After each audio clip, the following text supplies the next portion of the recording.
Hey, this is Pastor Sonia coming at you for Word for Thought. And I want to talk to you about the word that God gave me this weekend.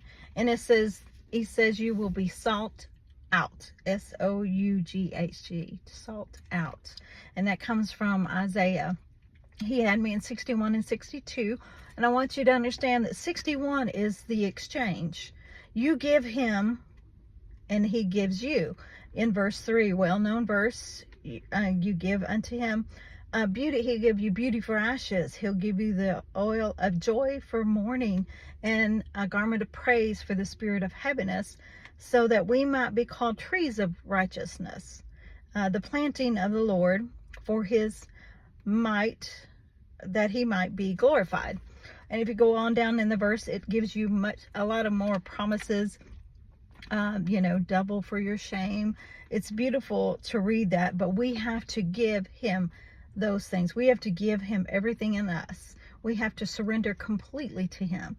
Everything that keeps us separated from Him, everything, give that to Him. And then on into verse 62, it talks about that in verse 4, thou shalt no more be termed forsaken, neither shall thy land any more be termed desolate.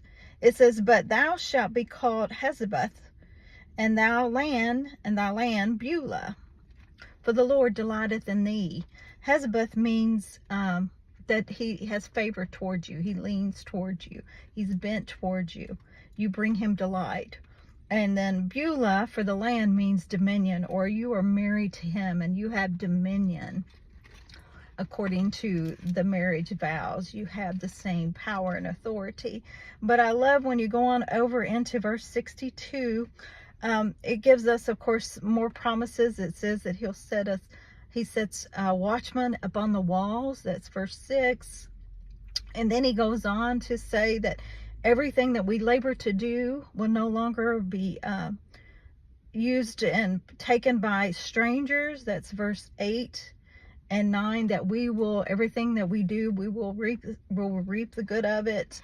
And then verse 10 says it gives us a job to go out and prepare the way for the people, and to cast up or build up the highways, and gather up all the stones those would be stumbling blocks for them, and lift up a standard for the people to show them the way, And then in verse 12, it's a beautiful verse. He said, and they shall call thee the holy people, the redeemed of the Lord, and thou shalt be called salt out, a city not forsaken.